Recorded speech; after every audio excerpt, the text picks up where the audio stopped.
Serial கில்லர்ஸ்லாம் வந்து ஒரு பயங்கரமாக கருப்பாக பயங்கரமாக அல்லது பயங்கரமாக கருப்பாக இருக்கும்னு நம்ம யோசிச்சுன்னு இருப்போம்.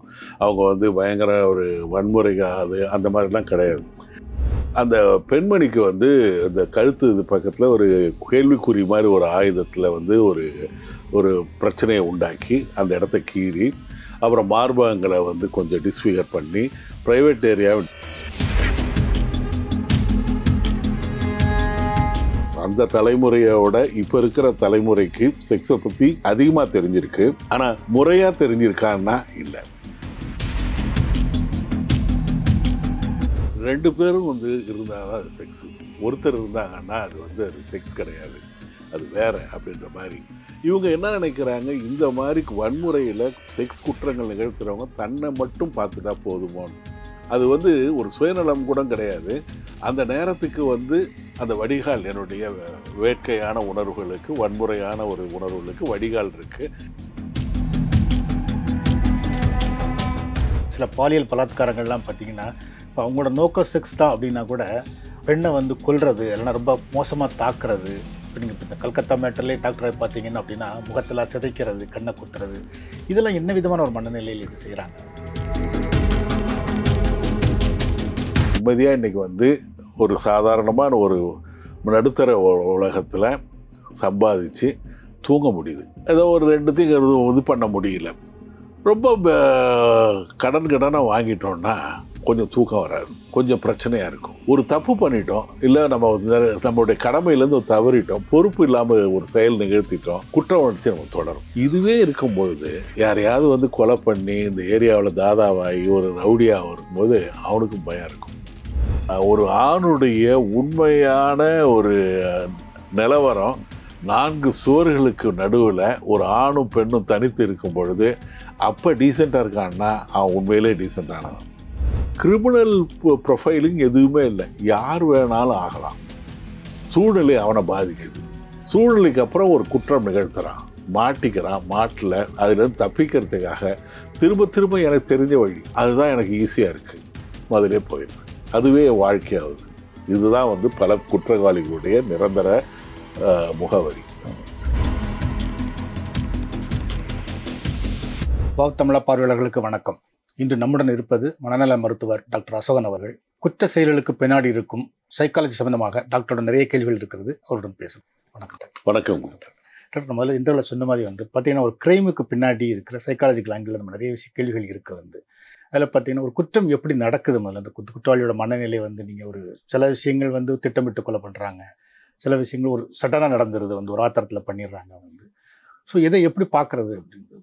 அதாவது 2 விதமான கருத்துக்கள் இருக்குது. அதாவது குற்றவாளிகள் வந்து பிறக்கும் போதே குற்றவாளியா, அல்லது வந்து அவங்களுடைய மரபணுக்கள் மூலமாக, பெற்றோர்களுடைய மரபணுக்கள், அல்லது வந்து அவங்க குழந்தைங்களுடைய பெற்றோர்கள் வந்து அவங்க கொஞ்சம் வன்முறையில் ஈடுபட்டிருந்தா அந்த பாசிபிலிட்டி இருக்கா அப்படின்னு ஒரு தியரி இருந்தது.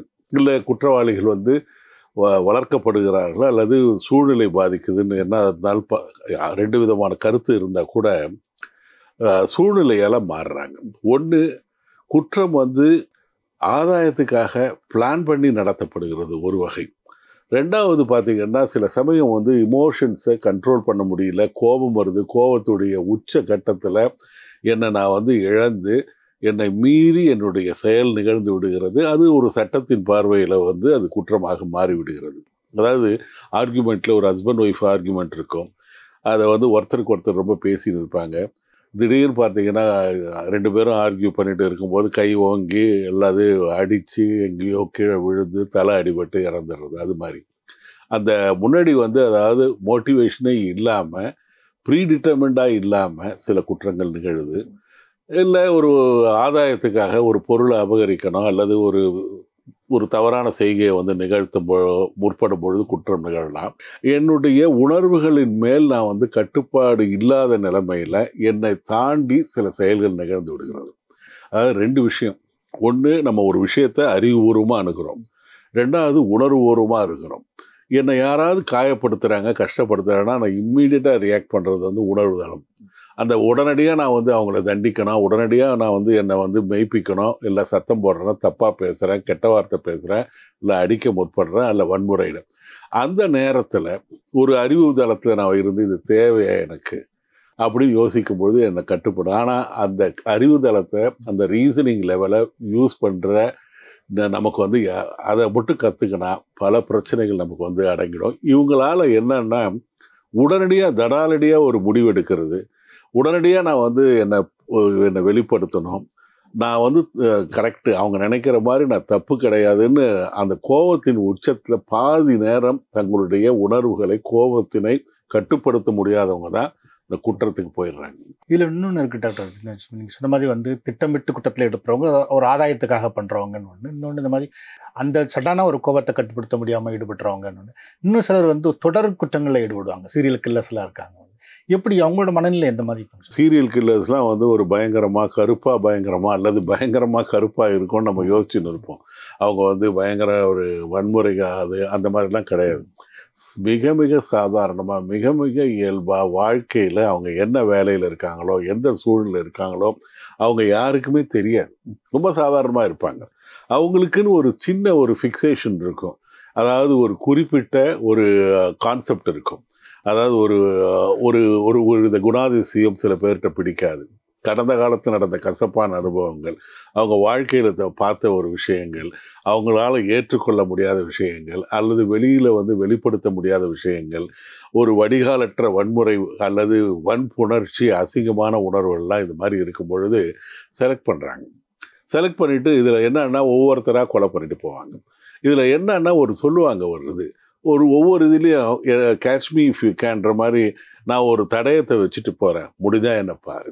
அதில் ஒரு பயங்கர ஒரு என்னன்னு சொல்கிறது, ஒரு வக்கரமான ஒரு சந்தோஷம், ஒரு விகேரியஸ் கிராட்டிஃபிகேஷன், இது ஒரு மனக்கிளர்ச்சி இருக்கும். ரொம்ப சாதாரணமாக இருப்பாங்க. அவங்கள வந்து சப்போஸ் நீங்கள் வந்து போலீஸோ மற்றவங்களோ அவங்கள அரெஸ்ட் பண்ணும்போது கூட ரொம்ப இயல்பாக இருப்பாங்க. ஒன்றுமே நடக்காத மாதிரி, எதுவுமே பாதிக்காத மாதிரி, ஒரு சாதாரணமாக ரொம்ப கம்போஸ்டாக இருக்கிற லெவலில் இருப்பாங்க. நம்ம வந்து நினைக்கிற மாதிரி ஒரு பெரிய பயங்கரமாக பயந்து ஓடுறதோ இல்லை, மிக மிக இயல்பான, சில மென்மையான, சில சமயம் ரசிக்கக்கூடிய குணாதிசயங்கள் கூட இந்த சீரியல் கில்லர்ஸ்ட்ட இருக்கும். ஆனால் அவங்களுக்குன்னு சொல்லக்கூடிய சில தர்மங்கள், நியாயங்கள்னு அவங்களா ரேஷனலைஸ் பண்ணி அவங்களுக்காக ஏற்படுத்தி கொண்ட சட்டத்திட்டங்கள்லாம் வந்து அதன்படி அவங்க வந்து ஒரு டனல்டு விஷனில் போயின்னு இருப்பாங்க. இதில் இந்த சீரியஸ் கில்லர்ஸ்னு எடுத்திங்கன்னா பார்த்தீங்கன்னா மற்ற ஃபாரின் கண்ட்ரிஸ், வெஸ்டர்ன் கண்ட்ரிஸோட கம்பேர் பண்ணும்போது இங்கே குறவு தான். வந்து சினிமாவே பார்த்தீங்கன்னா வெஸ்டர்ன் கண்ட்ரீஸில் நிறைய ஃபிலிம்ஸ் இந்த சீரியஸ் கில்லர் பற்றி வந்திருக்கு. தமிழில் வந்து மூடுபனி மாதிரி, நான்சி மாதிரி சில படங்கள் தான் வந்திருக்கு.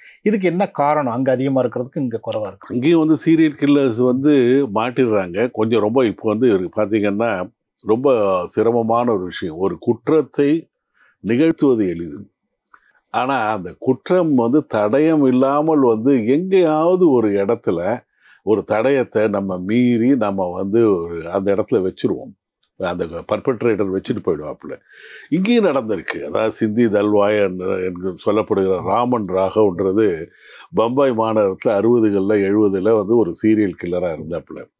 என்னன்னு பார்த்தீங்கன்னா ஒரு 30 வயது இருக்கிற பெண்கள், ஒரு குழந்தைய தூக்கிட்டு போகிற பெண்கள் வந்து இவங்களுடைய டார்கெட். அந்த குழந்தைக்கு ஒன்றுமே இருக்காது. அந்த பெண்மணிக்கு வந்து இந்த கழுத்து இது பக்கத்தில் ஒரு கேள்விக்குறி மாதிரி ஒரு ஆயுதத்தில் வந்து ஒரு பிரச்சனையை உண்டாக்கி அந்த இடத்த கீறி, அப்புறம் மார்பகங்களை வந்து கொஞ்சம் டிஸ்ஃபிகர் பண்ணி, ப்ரைவேட் ஏரியாவை டிஸ்ஃபிகர் பண்ணி அந்த கொலை நடந்திருக்கு. இது வந்து நிறைய கொலை நடந்த உடனே அந்த பம்பாய் போலீஸ் கமிஷனருக்கு ஒரு பெரிய தலைவலி ஆகிடுது. பத்திரிகையெல்லாம் எழுதுகிறாங்க, ஒன்றுமே யாருன்னு. அப்புறமா இப்போ கண்டுபிடிக்கும் பொழுது சிந்தி தல்வாய் ராமன் ராகவன் ஒரு ஆள். அவருக்கு வந்து மனநலம் பாதிக்கப்பட்டிருந்தது, காதுகளில் குரல் கேட்டது, தனக்குத்தானே பேசிட்டு இருந்தார்.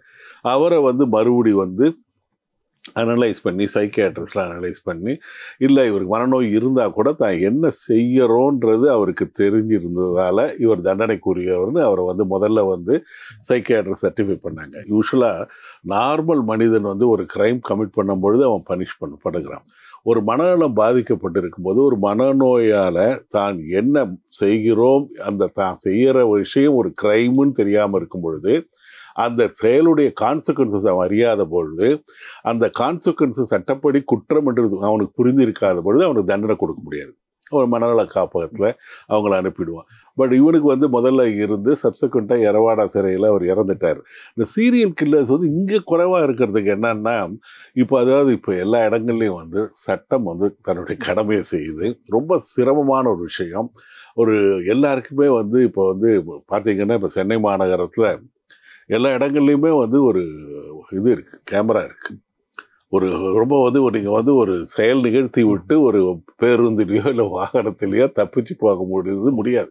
எங்கேயாவது வந்து பண்ணிப்பாங்க. அதனால தான் அவங்க வந்து ஒரு வாகனத்தை நிறுத்திட்டு வேற வாகனம் அல்லது நடந்து இல்லை வேற வழிமுறையாக போகிறாங்க. கொஞ்சம் கஷ்டப்பட்டு, ஆனால் இருக்கிற கும்பல், ஜனத்தொகை, மற்ற விஷயங்களில் இதுவும் நடக்கிறதுக்கு வாய்ப்பு இருக்குது. அதே மாதிரி சீரியஸ்ல நீங்கள் சொன்ன மாதிரி பார்த்தீங்கன்னா, இந்த சீரியல் கில்லர்ஸில் வந்து அந்த செக்ஸ் வந்து ஒரு முக்கியமான பங்கு வகிக்குது வந்து. அதுக்கு என்ன காரணம்? உண்மையாக பார்த்தீங்கன்னா, சிலருக்கு வந்து ஒரு புது கவிதையாக இருக்குது, சிலருக்கு மரபு மீறிய கவிதையாக இருக்குது. அதாவது 2 பேர் சம்மதத்தோட எதையும் வந்து அந்த செக்ஸ் என்ற ஒரு போர்வைக்கடையில் எதுவும் நிகழ்த்தலாம். கன்சென்ட் இல்லாமல் ஒரு மனைவிகிட்ட கூட இல்லை கணவன்கிட்ட கூட வந்து நீங்கள் செக்ஸ் வைத்து கொள்வது வந்து வித்தியாசமாக தான் இருக்கும். இதில் ஒவ்வொருத்தருக்கும் அவங்களுடைய ஃபேண்டசிஸ், அதாவது கற்பனைகள், அவங்க எதிர்பார்ப்புகள், ஒவ்வொருத்தருக்கும் ஒரு இது இருக்குது. அதில் வந்து சில நிறைவேறாத ஆசைகள், கற்பனைகள், இதெல்லாம் வந்து செக்ஸில் வந்து அதுவும் வந்து போதுமான அளவு செக்ஸ் கல்வி இல்லாதது கூட வந்து இதுக்கு ஒரு காரணம் சொல்லலாம். நம்ம வந்து அந்த தலைமுறையோட இப்போ இருக்கிற தலைமுறைக்கு செக்ஸை பற்றி அதிகமாக தெரிஞ்சிருக்கு. ஆனால் முறையாக தெரிஞ்சிருக்கான்னா இல்லை. ஏன்னா ஒரு நெறிமுறை படுத்தப்படாமல் இருக்குது இணையம். இப்போ வந்து என்னன்னா, காட்டில் நடக்கிற இடம்லாம் பாதை. ஏன்னா எந்த இடத்துல நடக்கணும்னு தெரியல. எது நார்மல் செக்ஸ், எது அப்நார்மல் செக்ஸ், இங்கே பிரச்சனையாக இருக்குது. இதை வந்து ஒரு போர்னோகிராஃபிக்கில் வந்து ஒரு எக்ஸ்போஸ் ஆகிற ஒரு இளைஞன், அவனுக்கு வந்து எது நார்மல், எது அப்நார்மல், இது வந்து தெரியல. ஒரு குறிப்பிட்ட எல்லைன்றது எதுவும் தெரியல. அதாவது எதையும் ஒரு முறைன்ற ஒரு ஆட்டிடியூட் வந்துடுது. அதை வந்து இன்னமும் சென்சேஷனலாக போகணும்னு சொல்லிட்டு அந்த போர்னோகிராஃபி இண்டஸ்ட்ரி வந்து வேற. ஒரு டிஆர்பி ரேட்டிங்காக என்ன வேணாலும் பண்ணுற மாதிரி தான் அவங்க வந்து ஒரு வித்தியாசமாக ஒரு வன்முறையோடு இருக்கிறது, விலங்குகளோடு இருக்கிறது, அல்லது வந்து வித்தியாசமான காம்பினேஷன் அந்த மாதிரிலாம் இருக்கிறது, நினச்சி பார்க்க முடியாத விஷயங்கள்லாம் போடணும். இதை பார்க்குறவன் வந்து அவங்க வந்து குழம்பி போயிடுறான். சில சமயம் வந்து போர்னோவை பார்த்துட்டு இவ்வளோ நேரமா, இவ்வளோ நாழிகை நடத்தணுமா, இப்படி ஒரு வன்முறை இருக்கணுமா, சில சமயம் வந்து நம்ம கேமே வந்து விளையாடாமல் கிரவுண்டுக்கே போகாமல் வாக் ஓவர் கொடுத்துருவோம். அந்த டீம் வந்து நல்ல டீம், பெரிய டீம், நம்மளால் ஜெயிக்க முடியாதுன்னு. கிட்டத்தட்ட அந்த மாதிரி செக்ஸ் பண்ணுறதுக்கு முன்னாடியே என்னால் முடியாதுன்னு சொல்லிட்டு வந்து இளைப்பாறும் நிலைமைக்கு வந்து வாலிபர்கள் வந்துடுறாங்க. இந்த மாதிரி இருக்கிறவங்களுக்கு எங்கேயாவது ஒரு சந்தர்ப்பம் கிடைக்கும் பொழுது நம்ம கொஞ்சம் தப்பிச்சுட்டா கொஞ்சம் ஈஸியாக தப்பிச்சிடலாம். இந்த ஒரு இடத்துல எங்கேயோ ஒரு பொண்ணு இருக்குது, யாருக்கும் முகம் தெரியாத பொண்ணு, நம்ம வந்து இது ஒரு குற்றத்தை நிகழ்த்தி விட்டு அதுக்கு தெரியாது. அந்த சூழ்நிலையில் அது ஒரு மனநலம் பாதிக்கப்பட்ட பொண்ணாக இருக்கலாம், இல்லை ஒரு வேற்று பாஷை தெரியாத பொண்ணாக இருக்கலாம், வழிகேட்ட பொண்ணாக இருக்கலாம், ரோட்டில் வந்து யாருமே இல்லாத இடத்துல நம்மகிட்ட வந்து பேசுகிற பொண்ணாக இருக்கலாம். இந்த சூழ்நிலையில் இந்த மாதிரி செயல்கள் வந்து நிகழ்த்திட்டா இருக்குன்ற ஒரு தப்பான ஒரு அசிங்கமான ஒரு தைரியத்தில் இதை செஞ்சிடறாங்க. பார்த்தீங்க, சமீபத்தில் ஆந்திராவில் வந்து ஒரு கேர்ள்ஸ் ஸ்கூல், அவங்க ஹாஸ்டலில் தங்கியிருக்காங்க. அவங்க ஸ்கூல் வந்து பாத்ரூமில் கேமரா வச்சு பக்கத்தில் இருக்கிற பாய்ஸ் பசங்க வந்து அதை பார்த்துருக்காங்க. வந்து இந்த கேமராவை வச்சு கொடுத்தது யாருன்னா இந்த ஒரு பொண்ணு தான். வந்து எப்படி இதை பண்ணுறாங்க? வந்து இன்ஸ்டாகிராம் பார்த்தீங்களா வரும்பொழுது அன்னைக்கு ஒரு சமீபத்தில் ஒரு பொண்ணை நான் வந்து கூப்பிட்டு வராங்க. அவங்க அம்மா ரொம்ப டிப்ரெஸ்டாக இருக்குது. பொண்ணு நல்லா இருக்குது, ஒன்றும் பிரச்சனை இல்லை. என்னன்னா இப்போ வந்து ஒரு செலிப்ரிட்டிஸ்லாம் இருக்காங்கல்ல, செலிப்ரிட்டிஸ் வந்து அவங்க இன்ஸ்டாகிராமில் அவங்க ஃபோட்டோவை வந்து இப்போ அப்லோட் பண்ணுறாங்க. அப்லோட் பண்ணும்போது சாதாரணமாக தலை தூங்கி எழுந்த உடனே அவங்க மூஞ்சை வந்து அப்லோட் பண்ணல, ஒரு மேக்கப் போட்டு கொஞ்சம் அப்படி இப்படி எடிட் பண்ணி தான். நான் அந்த மாதிரி இல்லையேன்னு சொல்லிட்டு இதுக்கு ஏக்கம். அதே மாதிரி இங்கே இருக்கிற முகப்பொறி எனக்கு வந்து இதை எடுக்கணும், இந்த மூக்கு கொஞ்சம் வளையணும், இந்த மாதிரிலாம் வந்து சின்ன சின்ன விஷயங்கள்லாம் பெருசாக்கின்னு இருக்காங்க. இது வந்து ஒரு சில சமயம் வந்து ஊடகம் வந்து நம்ம கான்ஃபிடென்ஸை, நண்பர்களில் இந்த விஷயங்களை தெரிஞ்சுக்கிறதுக்கு உதவணும். தவிர சில தப்பான விஷயங்களும் இப்போ வர்றதுக்கு இருக்குது. அதாவது இப்போ என்ன நினைக்கிறாங்க, அதுக்கிட்ட பேசிட்டு வரும்பொழுது எனக்கு யாருமே பாய் ஃப்ரெண்ட் இல்லை, என் கிளாஸில் வந்து கேட்குறாங்க. இதெல்லாம் வந்து அந்த இதில், அதாவது நான் பாய் ஃப்ரெண்ட் இல்லைன்னா நான் வந்து கொஞ்சம் எனக்கு வந்து நான் கேவலமான நிலைமைக்கு வந்துட்டேன். எனக்கு ஒரு தாழ்வு மனப்பான்மை. நான் வந்து யாருமே என்னை சீண்ட மாட்டாங்க. எல்லாருக்கும் பாய் ஃப்ரெண்ட் இருக்கு. என்னோட சுமாரா இருக்கிற பொண்ணுக்கு கூட பாய் ஃப்ரெண்ட் இருக்கு. எனக்கு ஏன் பாய் ஃப்ரெண்ட் இல்ல? அப்ப நான் மோசமா? இந்த இந்த இதுல வந்து அதாவது இந்த இதுல வந்து வரக்கூடிய மனப்பான்மையில இங்க பொண்ணே பொண்ணுக்கு எதிராகும். நீங்க அதாவது இந்த கேமரா வந்து வைக்கிறது வந்து பார்த்தீங்கன்னா சாவட்டும். அவளை பழி வாங்குறது எங்கேயாவது ஒரு பிரச்சனையா இருக்கும். அந்த இதுல வந்து இப்படிலாம் வந்து அதாவது முன்னாடிலாம் கொஞ்சம் யுத்த தர்மம்னு ஒண்ணு இருந்தது ஓரளவுக்கு. இப்ப அதெல்லாம் கிடையாது. முன்னாடிலாம் ஒரு படம்லாம் பார்த்தீங்கன்னா, ஒரு வில்லன் வந்து இல்ல கதாநாயகன் இல்ல கதாநாயகன் வில்லனை சாவடிக்கிறான் அப்படின்னா, சுமாரா சாவான். அவன் செத்துருவான், நல்லவன் வாழ்வான், நல்லவை தேயும் அறம் பெருகும், இந்த மாதிரி ஒரு கான்செப்ட்ல வருவோம். இப்ப சாவறதே கொஞ்சம் வித்தியாசமா தலை உருண்டு ஓடி போய் இந்த மாதிரி ஒரு இது பண்ணும்போது பார்க்குற ஆளுக்கு என்ன ஆகுது? எனக்கு நீங்க வந்து எனக்கு தெரிஞ்சு முன்னாடிலாம் வந்து கேக் இருந்தது. அந்த காலத்திலே சங்க காலத்திலே கேக் இருந்ததா இல்லையான்னு தெரியல. கத்தியால வெட்டுறதெல்லாம் இப்பதான் வருது. ஏன்? ஊடகம் தான் காமிக்குது. வித்தியாசமா ஒரு நாங்க இந்த மொத்தம் 10 கதையோ 15 கதை தான் திரைக்கதை இருக்கு. அதையே மாத்தி மாத்தி நம்மளே வந்து இப்போ மியூசிக்கை பார்த்தீங்கன்னா இது எங்கேயோ கேட்ட மாதிரி தான் இருக்குன்றாங்க. படங்கள் கூட வந்து 3 இடத்த கிளைமாக்ஸ் எடுத்து கொடுத்துட்றாங்க. இந்த மாதிரி இருக்கு. நீங்க வித்தியாசம்ன்ற பேரில் கொஞ்சம் விகாரமா எல்லையை தாண்டும் பொழுது இந்த மாதிரி ஒரு மனப்பான்மை வரக்கூடிய அளவுக்கு இருக்கு. நீங்க வந்து எல்லா படங்கள்லயும் சாதாரணமா சாவறாப்லையா? ஹாஸ்பிட்டலில் வந்து நீங்க வந்து பார்த்தீங்கன்னா முன்னு பல்ஸ் போகும், பிபி போகும். பயங்கரம். இது வந்து இல்லை நிஜமா கூட ஒரு குத்துனா அவ்வளோதான் கொண்டு இது பண்ணும். இவர் தலை உருண்டு போய் ரத்தம் வந்து ஒரு 5 லிட்டர் ரத்தத்துக்கு 50 லிட்டர் ரத்தம் போய் இந்த மாதிரி காமிக்கும் போது அது மாதிரி தான் இது பிரதிபலிக்குது இந்த சமூகமும் ஊடகத்தை. அதுக்கு என்ன காரணம் அப்படின்னு சொன்ன மாதிரி முன்னாடி பார்த்தீங்கன்னா சினிமாக்கள்ல வந்து வயலன்ஸ் வந்து சண்டைங்கிறது வந்து பெரிய ரத்தம் இல்லாமலாம் வந்து சண்டை நடக்கும். இப்போ பார்த்தீங்கன்னா எந்த அளவுக்கு வயலன்ஸ் ரத்தம் எவ்வளவு தெரிக்கிறது, ரொம்ப அடிக்கிறது, ரொம்ப அந்த மாதிரி. இது வந்து ஆட்கள் ரசிக்கிறதுனால இது வைக்கிறாங்களா, இல்ல சினிமாவில் அந்த மாதிரி இருக்கிறதுனால ரசிக்கிறாங்களா? இது எப்படி? இல்லைங்க, அதாவது நீங்க ஹிஸ்டரி ரிப்பீட்ஸ் இட்செல்ஃப். முன்னாடி கதை இருந்தது, அப்புறம் சதை இருந்தது, இப்ப வதை இருக்கு.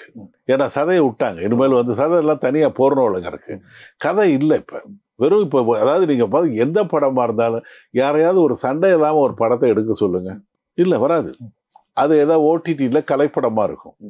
இங்க வந்து இஸ்ரேல் திரைப்பட விழாவில் அதை வந்து காமிக்க போறாங்க அப்படின்னு சொல்ற மாதிரி தான் இருக்கும். இல்ல ஏதாவது என்னன்னா இதை தான் விரும்புறாங்கன்னு அதெல்லாம் கிடையாது. நீங்க காமிச்சிங்கன்னா இது வந்து எல்லாத்தையும் பார்க்கறது தயாரா இருக்கும்.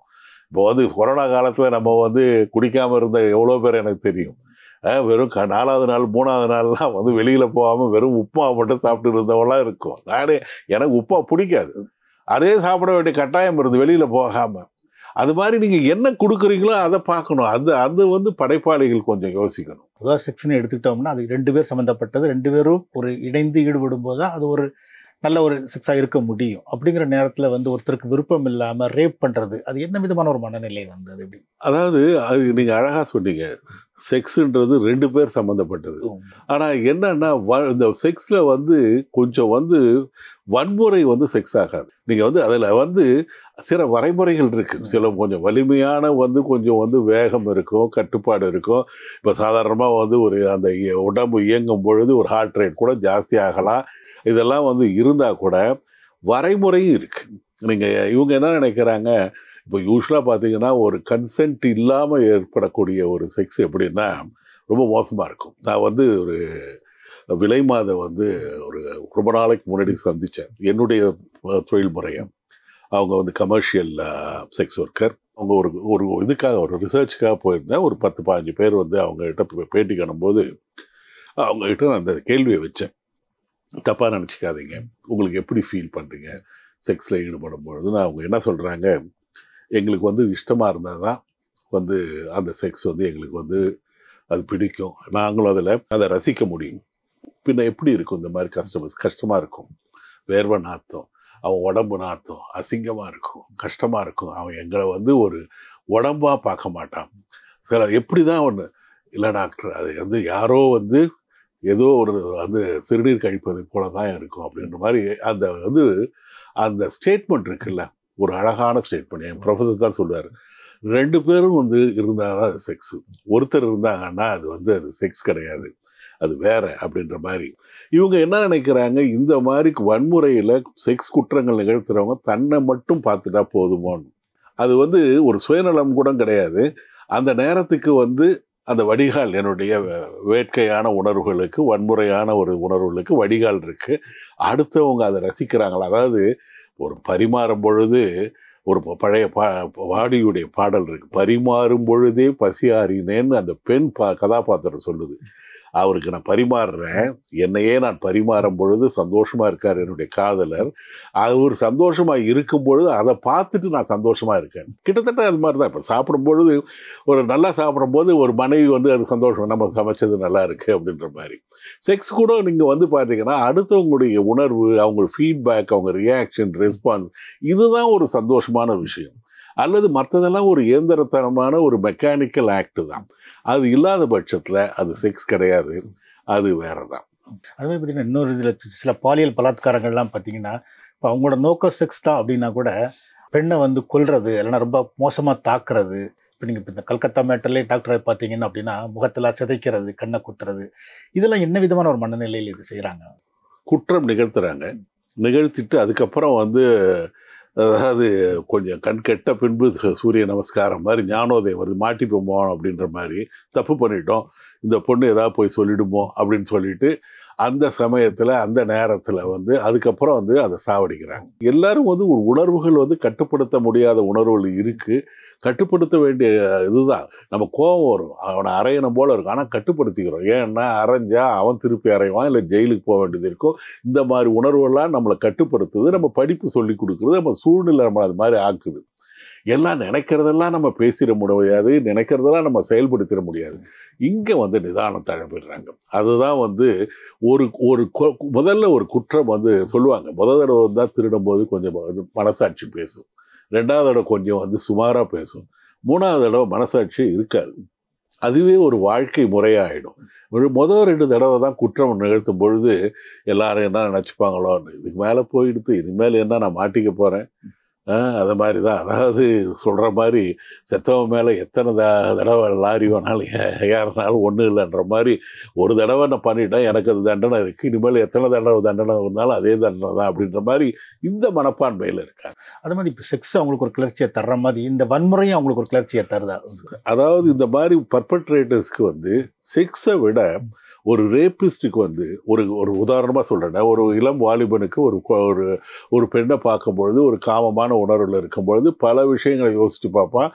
அவன் அப்படியே ஒரு ரிஹர்சல் பண்ணுறதுக்கு வாய்ப்பு இருக்குது. இந்த பொண்ணை நான் வந்து முத்தமிடணும், கட்டி பிடிக்கணும், இப்படி அப்படி இருக்கணும், இந்த பொசிஷன், இந்த பாஸ்டர், இந்த மாதிரிலாம் வந்து கம்ப்ளீட்டாக வந்து ஒரு செயல்முறை விளக்க திட்டத்தை மனசளவில் நடத்துவான். இதில் அவன் சந்தோஷப்படுவான். இங்கே வந்து ரேபிஸ்ட் வந்து என்னன்னா, இவளை நான் வன்முறையால் அடக்கணும், அந்த ஒரு அவளை வந்து அடக்கணும், என்னுடைய கட்டுப்பாட்டில் இருக்கணும், நான் அவளை ஃபோர்ஸ் பண்ணும்போது அவள் துடிக்கணும், அதுதான் அவனுக்கு வருது, அதுதான் அவனுக்கு ஒரு கிக்கு. ரேபிஸ்டுக்கு வந்து ஒரு சாடிசம்ன்ற சொல்லுவாங்க. இவன் வந்து என்னை பார்த்து ஓடுறான், கதறான், அந்த ஒரு கிட்டத்தட்ட ஒரு நெருப்பு மாதிரி சில சமயத்தில் நம்ம இதெல்லாம் காமிப்பாங்க. டைரக்டர்ஸ்லாம் வந்து ஒரு கிளிஷேடாக ஒன்று காமிப்பாங்க, அந்த இதில் அவர் கொழுந்து விட்டு எறிகிற மாதிரி காமத்தை டெபிக்ட் பண்ணிருப்பாங்க. அந்த மாதிரி இவங்களுக்கு வந்து என்னன்னா, இவ ஓடுறா, எங்கிட்ட இது பண்ணுறான்னா, என்னால் ஒரு இன்னொரு பொம்பளையை வந்து அடக்க முடியுது. இது வந்து செக்ஸுக்கு மேலே இருக்கிற ஒரு அவனுக்கு ஒரு சந்தோஷப்படுத்தக்கூடிய, எங்கேயும் அவன் வந்து அவமானப்பட்டிருப்பான் சின்ன வயசுல, எங்கேயும் அவன் ஒதுக்கி வச்சிருப்பான், கிளாஸ்ல ஏதாவது வந்து அடி வாங்கியிருப்பான், இல்லை ஒரு கிரவுண்டில் வந்து அவனை ஒதுக்கி இருப்பான், உனக்கு விளையாட தெரியாதுன்னு, இல்லை ஒரு தப்பாக ஏதாவது ஒரு பொண்ணு ஒரு கமெண்ட் அடிச்சிருக்கோம், இல்லை அவன் ப்ரப்போஸ் பண்ணும்போது நீலாம் எதுக்குடா லவ் பண்ண வந்த அப்படின்னு ஒரு தாழ்மனப்பான். இங்கே வந்து அவனுக்கு வந்து அதை சமன் செய்கிற ஒரு சூழ்நிலை கூட ஒரு ஏற்படுறதுக்கு வாய்ப்பு இருக்கு. குழந்தைகளை பயன்படுத்துறது அப்படிங்கிறது இப்போ கொஞ்சம் அதிகரிச்சிருக்கு. இதுக்கு என்ன காரணம்? என்ன மாதிரி ஒரு மனநிலையில் அதை பண்ணுறாங்க? சைல்டு செக்ஷுவல் அபியூஸ் வந்து பார்த்தீங்கன்னா, நம்ம என்ன நினைக்கிறோம், இந்த குழந்தைங்ககிட்ட பாலியல் வன்முறை வந்து எங்கேயோ ஒரு திரைப்படத்தில் இருக்கிற மாதிரி முகம் தெரியாத ஆள் வேற்று கிராமத்துலேருந்து வேற்று டவுன்லேருந்து வரான்றதெல்லாம் கிடையாது. 3/4 95% என்ன நடக்குதுன்னா, நம்ம வீட்டுக்கு வரக்கூடிய விருந்தாளிகள், உறவினர்கள் அல்லது வீட்டிலே சமயத்தில் தாத்தாக்களே வந்து பிரச்சனை ஆகுறாங்க. இது என்னன்னா, இது எப்படி நடக்குதுன்னா, குழந்தைங்கள்ட்ட வந்து அந்யோன்யமாக சில பேர் வந்து பழகுவாங்க. அந்த இவங்க பர்பட்ரேட்டர்ஸ்லாம் ட்ரஸ்ட் குரூமிங் சொல்லுவோம்.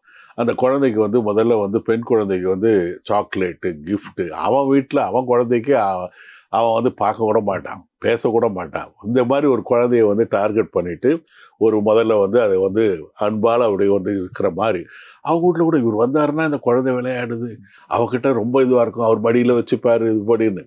அதாவது இந்த கொக்கு மாதிரி வெயிட் பண்ணிட்டு இருப்பாப்ல. அந்த சூழ்நிலை கிடைச்சதுன்னா அந்த குழந்தைகிட்ட பாலியல் வன்முறையை நிகழ்த்திடுறாங்க. அந்த நிலைமையில என்ன நடக்குதுன்னா குழந்தைக்கு அந்த இதுல தெரியாது, என்னமோ நடந்திருக்கு, ஏதோ ஒரு அசிங்கம் நடந்திருக்கு, பெனிட்ரேட்டிவா கூட இருந்திருக்கலாம், இல்லை வந்து தப்பா நடந்திருக்கலாம். இது கூட அந்த ஒரு அன்பை வெளிப்படுத்துற முறையோ என்னுடைய தாய் மாமா கூட பண்ணலாம், இல்லை தாத்தாவே பண்ணியிருக்கலாம். நான் இப்போ கேஸ் பார்த்துருக்கேன். அது வந்து இதுதான் அன்பை செலுத்திட முடியும்ன்றது மாதிரி அது பின்னாடி தான் அதனுடைய இம்பாக்ட்லாம் தெரியும். இதை நிகழ்த்திடுறாங்க. இது வந்து குழந்தைக்கு வந்து வெளியில சொல்ல முடியாது. யூஸ்வலாக நாங்கள் சொல்லுவோம், ஒரு குழந்தைகிட்ட சில உடல் ரீதியான பிரச்சனைகள் வந்து இருந்து அதுக்கு உடல் ரீதியான காரணங்களை சொல்ல முடியலன்னா மன ரீதியான காரணங்களை பாருங்கன்னு சொல்லுவோம். உடல் ரீதியான பிரச்சனைகள், அதாவது தலைவலிக்குது, கால் வலிக்குது, அப்படி இப்படின்னு சொல்லிட்டு அதுக்கு வந்து உடல் ரீதியான காரணங்கள் இல்லைன்னா மன ரீதியாக ஸ்கூலில் பிரச்சனை இருக்கலாம், வீட்டில் ஏதாவது திட்டி இருக்கலாம், பேரண்டல் ப்ராப்ளம்ஸ் இருக்கும். அதே குழந்தைக்கு மன ரீதியான காரணங்கள் இருந்துட்டு, பிரச்சனைகள் இருந்துட்டு மன ரீதியான காரணங்களை கண்டுபிடிக்க முடியலன்னா செக்ஸ் அப்யூஸாக இருக்கும். அதுதான் நாங்கள் சொல்லுவோம். என்னன்னா திடீர்னு அந்த குழந்தை வந்து விலகி போகும். நல்லா படிச்சிருக்கிற குழந்தை படிக்காமல் இருக்கும். இல்லாட்டி வந்து நல்லா விளையாடின எல்லாத்தையும் மிங்கிளான பிளே பண்ணுற குழந்தைகள்லாம் வந்து விளையாடாது. அப்பா கிட்டது ஒதுங்க, அம்மா கிட்டது ஒதுங்க, தனியாக போகும், வித்தியாசமாக இருக்கும். அப்போ தான் தெரிய ஆரம்பிக்கும்.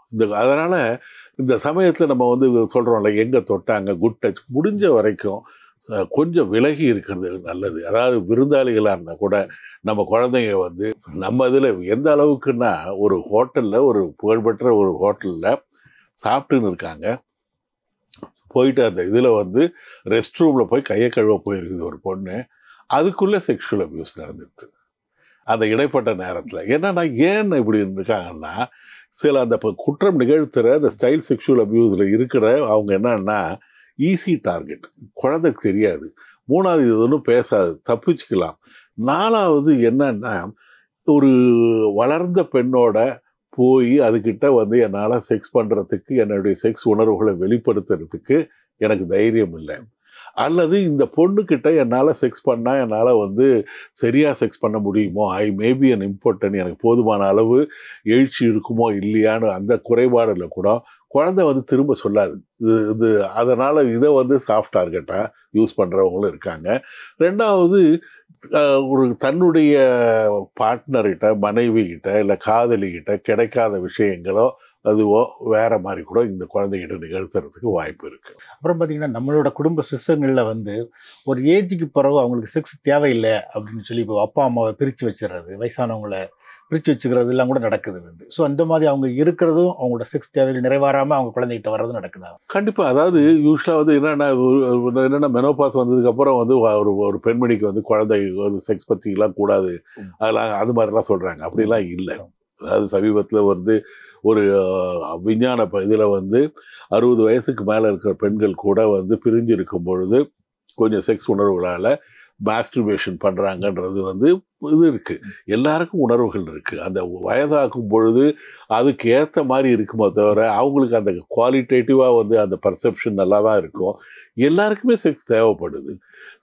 அதாவது ஒரு என்ன நினைக்கிறாங்க, ஒரு நல்ல ஒரு வாலிப வயசுல தான் செக்ஸு, வயசானவங்களுக்கு செக்ஸ் தேவையில்லை, அல்லது ஒரு குறிப்பிட்ட வயசுல தான் செக்ஸு, இல்லை இந்த சமயத்தில் செக்ஸ் தேவையில்லை, இதெல்லாம் வந்து சும்மா அது வந்து போய் அது தப்பான ஒரு எண்ணம் தான். இன்னொன்று டாக்டர், நம்ம பேசும்போது சொன்னீங்க வந்து குழந்தைகளை வந்து வயசானவங்க யூஸ் பண்ணுறது ஒரு பக்கம் இருக்கேன். இப்போ குழந்தைகள் மத்தியிலேயே ஸ்கூல் பசங்க, 10ஆம் கிளாஸ் படிக்கிற பையன், 9ஆம் கிளாஸ் படிக்கிற பையன், 6ஆம் கிளாஸ் பொண்ணுகளை யூஸ் பண்ணுறது அப்படிங்கிறதும் இப்போ சமீபத்தில் நடக்க ஆரம்பிச்சிருக்கு. நம்ம செக்ஸ் சட்டங்கள்லாம் வந்து ஒரு ஃபீமேல் ஃப்ரெண்ட்லியாக தான் இருக்குது. இப்போ நான் வந்து ஒரு ஆண், நீங்கள் ஒரு பெண்ணில், நான் ஒரு பெண், நான் ஈஸியாக இவர் என்னை ரேப் பண்ணிட்டான்னு சொல்லிடலாம். ஆனால் நீங்கள் தான் ப்ரூவ் பண்ணணும் நான் ரேப் பண்ணலன்னு. இது வந்து கிட்டத்தட்ட இப்போ சப்போஸ் வந்து இது பரவாயில்ல, ஒரு 17 வயது ஒரு ஆண் 16 வயது உள்ள ஒரு பெண்ணோட கன்சென்ட்டோட செக்ஸ் பண்ணால் பிரச்சனை தான். இதில் பிரச்சனைகள் இருக்குது. ஏன்னா அதில் வந்து என்ன பண்ணுறது, இது வந்து எங்கே போய் இது பண்ணுறதுன்னு. இதில் வந்து அமெரிக்கன் லீகல் சிஸ்டத்தில் இது இருக்குது, ரோமியோ ஜூலியட் ஆக்ட்னு இருக்குது. அதில் வந்து அவங்க வந்து சட்டத்தின் முன்னாடி கொஞ்சம் அவங்களுக்கு வந்து சில சலுகைகள் மாதிரி இருக்கு. ப்ரொவைடர் 3 வயசுக்கு மேலே இருந்தால் தான் அது பிரச்சனையாகுது. இங்கே கூட வந்து ஒரு சாதாரணமாக வந்து ஒரு குழந்தை ஒரு ஸ்கூல் படிக்கிற ஒரு 5ஆவதோ 6ஆவதோ ஒரு பையன் கட்டி பிடிச்சி ஐ லவ் யூன்னு சொல்லி ஒரு குழந்தை இந்த இடத்த கிஸ் பண்ணனா அவங்க அம்மா வந்து அதை வந்து பிரச்சனையாகிடுது. இன்னும் அந்த இடங்கள்லாம் வந்து சில கிரே ஏரியாஸாக தான் இருக்குது. என்ன பண்ணுறதுன்னு தெரில. அந்த குழந்தை வந்து என்ன இருக்குது, இது வந்து அங்கே வந்து ஒரு ஒரு அந்த கல்ச்சர் வேறு. லவ்ன்றது இருக்குது, டேட்டுன்னு இருக்குது, அப்புறம் வந்து செக்ஸுன்னு இருக்குது. அதாவது லவ் நீங்கள் ஒரு சைக்காட்ரிஸ்ட் முறையில் நான் வளர்ந்த லவ்லாம் வந்து there is no love without sex and there is no sex without love தான். பட் இந்த இந்த இதெல்லாம் வந்து வரும்பொழுது கொஞ்சம் சில கிரே ஏரியாஸ் இருக்கு. இன்னும் வந்து இட் இஸ் ஸ்டில் அன்ஆன்சர்ட் தான். ஓகே. சில இதில் பார்த்தீங்க அப்படின்னா இறந்த பிறகு செக்ஸ் வச்சுக்கிறாங்க வந்து. அது என்ன விதமான ஒரு மனநிலை? அதாவது நீங்க வந்து அது வந்து நெக்ரோஃபீலியான்னு சொல்லுவாங்க. யூஸ்வலா வந்து அந்த இப்போ கூட ஒரு யூகேல வந்து ஒரு ஹாஸ்பிட்டல்ல இருக்கிறவர் வந்து 20 வருஷமா வந்து இத்தனைக்கும் அங்க வந்து சமீப காலமா வந்து கேமராலாம் இருக்கு. அது யார் யார் போறாங்க, யாருமே திடீர்னு வந்து மார்ச்சுரி ரூம் போயிட முடியாது. அதெல்லாம் என்ட்ரி போட்டு போணும். அவர் போயிட்டு எல்லாமே வந்து அந்த இறந்த பெண்களுடைய உடம்போட வந்து இது பண்றாங்க. இதுல வந்து என்ன ஆகுதுன்னு தெரியல. யூசுவலா எந்த அளவுக்கு அது உடன்பாடு இருக்கும். செக்ஸ் வந்துன்றது பார்த்தீங்கன்னா, ஒரு அல்டிமேட்டா வந்து இது வந்து இப்ப ஒரு ரெஸ்பான்ஸ் இருக்கக்கூடிய ஒரு விஷயம். இது வந்து அவங்களுக்கு வந்து வேற எங்கேயாவது ஒரு பொதுவா வந்து சொல்லுவாங்க. போதுமான எழுச்சி இல்லாம, எரெக்ஷன் இல்லாம, ஏதோ ஒண்ணு படுத்தோம், ஏதோ ஒரு அந்த செயல வந்து வந்து முடிச்சோம் அப்படின்ற நிலைமையில இருக்கிறவங்க இருக்கலாம். 2வது அந்த இறந்த பொணம் வந்து இருக்கிறது இருக்கு. பொணம் இறந்ததுக்கு அப்புறம் தானே பொணம். அது வந்து திரும்பி ரெஸ்பாண்ட் பண்ணாது. அதாவது ஆ இவங்க சொல்லுவாங்க, ஆண்களுக்கு வந்து ஏன் வந்து செக்ஸ பத்தி வந்து பெண்கள விட ஆண்களுக்கு வந்து செக்ஸ் பிரச்சனைகள் அதிகம். நீங்க 4 பேர்ல 40 வயசுக்கு மேல இருக்கிற 4 பேர்ல ஒருத்தர வந்து கேட்டு பார்த்தீங்கன்னா, உங்களுக்கு ஏதாவது செக்ஸ் பிரச்சனை கொஞ்சம் முன்னாடி மாரி இல்ல சார். அப்படிதான் சொல்லுவாங்க எல்லாரும். ஆரம்ப காலத்துல நம்ம அனிமல்ஸ் வந்து பண்ணும்பொழுது, செக்ஸ் வந்து பின்னாடி நிகழ்த்தப்பட்டது. அப்போ வந்து பார்த்தீங்கன்னா, ஒரு நேருக்கு நேர் பார்க்க வேண்டிய இது இல்ல அவங்களுக்கு. அது மாரி. அப்புறம் வந்து இந்த முன்பக்கம் வந்து ஜெனிட்டல்ஸ் வந்துச்சு. கைகள் வந்து சின்னதாச்சு. கால் நேராச்சு. ஒரு ஆணும், பெண்ணும் பார்க்க வேண்டிய நிலைமையில இருந்தது. உண்மையா பார்த்தீங்கன்னா, செக்ஸ் ரீதியா, சைக்காலஜிக்கலா, ஸ்ட்ரெஸ் வைஸ் ஆண்கள விட பெண்கள் ரொம்ப ஸ்ட்ராங். ஒரு ஆணுக்கு வந்து ஒரு செக்ஸ்ல வந்து ஈடுபட்டு முடிஞ்சதுக்கு அப்புறம் வந்து கொஞ்ச நாழி ஆகும். ஒரு 5 மினிட்ஸ்க்கு அப்புறம் தான் அடுத்த செக்ஸ்ல அவன் ஈடுபட முடியும். பெண்ணுக்கு ஒரே சமயத்துல மல்டிபிள் ஆர்கசம் வரலாம். அந்த முடிஞ்சதுக்கு அப்புறம் அந்த நிமிஷமோ, இல்ல அடுத்த நிமிஷமே 2வது செக்ஸுக்கு ரெடி ஆவறதுக்கு அந்த பெண்ணுக்கு வந்து வாய்ப்பு இருக்கு. இதுல வந்து என்னன்னா, ஆணுக்கு எப்பொழுதுமே கொஞ்சம் வந்து அந்த பொண்ண பார்த்து நேரா பார்க்க வேண்டிய கட்டாயம். அந்த ரெஸ்பான்ஸ் எப்படி இருக்கு? இது வந்து ஒரு பெர்ஃபார்மன்ஸ் ஆங்ஸைட்டி. பெண்ணுக்கு வந்து பெண் வந்து உணர்ச்சி வசப்படும் பொழுது சில உடலியல் மாறுதல்கள் ஏற்படுது. ஈஸ்ட்ரோஜன் இருக்கு, லூப்ரிகேஷனுக்கு, வாசோ ஆக்டிவ் இன்டெஸ்டைனல் பாலிபெப்டைட்ன்னு ஒரு கெமிக்கல் இருக்கு. அந்த அரவுசல் அந்த பெண் உறுப்பு லெவல்ல ஏற்படக்கூடிய அந்த அரவுசல் கொஞ்ச நேரம் இருக்கும். அதுக்கப்புறம் அது சென்ட்ரலா மீசோலிம்பிக் ஏரியால இருக்கிற டோபமைன்ற ஒரு ரசாயன பொருள் மூலமா போயிடும். ஆணுக்கு அந்த மாரி கிடையாது. செக்ஸ் ஆரம்பிக்கும்போது அந்த உடல் உறுப்பு வந்து எழுச்சி இருக்கணும். எழுச்சியான உறுப்பு மெயின்டெயின் ஆகணும். அந்த எரெக்ஷன் கடைசி வரைக்கும் பெனிட்ரேஷன் ஆகி அந்த பொண்ணுக்கு ஆர்காசம் வந்து சந்தோஷமாகற வரைக்கும். ஆனா ஒரு பெண் அந்த அரவுசலுக்கு அரவுஸ் ஆயிருக்கா இல்லையான்னு ஒரு லெவலுக்கு மேல தெரியாது. அவங்க வந்து மல்டிபிள் ஆர்கசம் இருக்கும். இந்த நேரிடையா பார்க்குற இது வந்து யூசுவலா வந்து ஒரு வயசுக்கு மேல வந்து செக்ஸ் உடைய திறன் குறையும் ஆணுக்கு. ஒரு 18 வயசுல இருக்கும்பொழுது பார்த்தாலே பரவசம், நினைத்தாலே இனிக்கும். ஆனா 40 வயசுல, 60 வயசுல ரொம்ப சிரமம். கிட்ட வரணும், கட்டி பிடிக்கணும், தொடணும். தொடப்பட்ட பின்பு தான் செக்ஸ் உணர்வுகள் வரும் ஆணுக்கு. இதுல வந்து என்னன்னா, இவங்களுக்கு வந்து கொஞ்சம் அந்த பெர்ஃபார்மன்ஸ் ஆங்ஸைட்டின்னு இருக்கு. என்னால முடியுமோ? இது ஒரு ஆணுடைய உள்ளார்ந்த மனதுல ஒரு வயதான ஆண்ல சில குறைபாடுகள் இல்ல. குறைபாடே இல்லாம, குறைபாடு இருக்குன்னு நெனச்சிட்டு இருக்கிற ஆண்களுக்கு இருக்கும். அந்த மாரி வகைகள்ல கூட ஏன்னா பொணம் வந்து பேசாது. குழந்தை வந்து எதிர்க்காது. எதை வேணாலும் நிகழ்த்தலாம். பணத்துக்கிட்ட வந்து இன்னும் கேட்டிங்கன்னா, ரொம்ப இதுவா போகும்போது பெனிட்ரேஷன் தேவையில்ல. சும்மா படுத்து இருந்துட்டு அந்த பணத்தோட நான் செக்ஸ் பண்ணிட்டேன்ற வகர சாட்டிஸ்ஃபேக்ஷனோட வெளில வரலாம். இதுதான் ஒரு சில காரணங்களா இருக்கலாம். கிரைம் பற்றி பேசியிருந்தேன் டாக்டர். கிரைம்னா பொதுவாக ரவுடிகள் அப்படிங்கிறது ஒரு பெரிய ரவுடிசம் நமக்கு ஒரு பெரிய இமேஜ் இருக்கு வந்து. நீங்கள் நிறைய பார்த்துருப்பீங்க வந்து. எப்படி ரவுடிகளோட மனநிலை எப்படி இருக்கும்? ஒரு வல்லரசுன்னு சொல்லக்கூடியது பார்த்தீங்கன்னா, ஒரு அமெரிக்கா இதுவோ இல்லை வந்து சீனாவோ இந்தியாவோ அங்கே இருக்கிற படைகளை பொறுத்து இவ்வளோ தூரம் வந்து ஆர்மி இருக்குது, இவ்வளோ தூரம் இது இருக்குது. இவங்களுக்காக கூட இருக்கிற இந்த டெப்டிஸ் இருக்காங்கல்ல, அவங்களுடைய ப்ரொடெக்ஷனில் தான் இருப்பாங்க அவங்க. நீங்கள் வந்து பார்த்தீங்கன்னா நிம்மதியாக இன்றைக்கி வந்து ஒரு சாதாரணமான ஒரு நடுத்தர உலகத்தில் சம்பாதிச்சு தூங்க முடியுது. ஏதோ ஒரு ரெண்டுத்தையும் இது பண்ண முடியல. ரொம்ப கடனை வாங்கிட்டோம்னா கொஞ்சம் தூக்கம் வராது, கொஞ்சம் பிரச்சனையாக இருக்கும். ஒரு தப்பு பண்ணிட்டோம், இல்லை நம்மளுடைய கடமையிலேருந்து தவறிட்டோம், பொறுப்பு இல்லாமல் ஒரு செயல் நிகழ்த்திட்டோம், குற்ற உணர்ச்சி நம்ம தொடரும். இதுவே இருக்கும் பொழுது யாரையாவது வந்து கொலை பண்ணி இந்த ஏரியாவில் தாதாவாகி ஒரு ரவுடியாக இருக்கும்போது அவனுக்கும் பயம் இருக்கும். நானே வந்து என்னுடைய கிளினிக்கில் பார்த்துருக்கேன். வரும்பொழுது அவர் வந்து அது கிட்டத்தட்ட அந்த மாதிரி தான். ஆனால் உள்ளே வந்து பார்த்தீங்கன்னா ஒரு குழந்தையோட மனப்பான்மையில் தான் இருப்பாங்க. அவங்க எந்த அளவுக்கு தைரியமாக இருக்காங்கன்னா, எந்த நேரத்துலையும் எனக்கு ரிஸ்க் இருக்கும். பாரா உஷார் மாதிரி அவங்கள சுற்றி இருக்கிறவங்க வந்து அவங்கள ப்ரொடெக்ட் பண்ணுவாங்க. அந்த தைரியத்தில் தான் இருப்பாங்க. பார்த்தீங்கன்னா அவங்களால அந்த பொருள், பொம்மை இதெல்லாம் சொல்லுவாங்கல்ல, அந்த பொருள் இல்லாமல் இருக்க முடியாது. நீங்களும் நானும் வந்து தனியாக போகலாம், காசோட போகலாம், பைசா இல்லாமல் போகலாம், ஃபோன் இல்லாமல் போக முடியாது, அதான் சொல்லலாம். பட் அவங்களால பொருள் இல்லாமல் போக முடியாது. அவ்வளோ தைரியமாக இருக்கிறவங்க ஏன் பொருள் இல்லாமல் போகிறாங்க? ஏன்னா எல்லா இடங்கள்லையும் பிரச்சனை.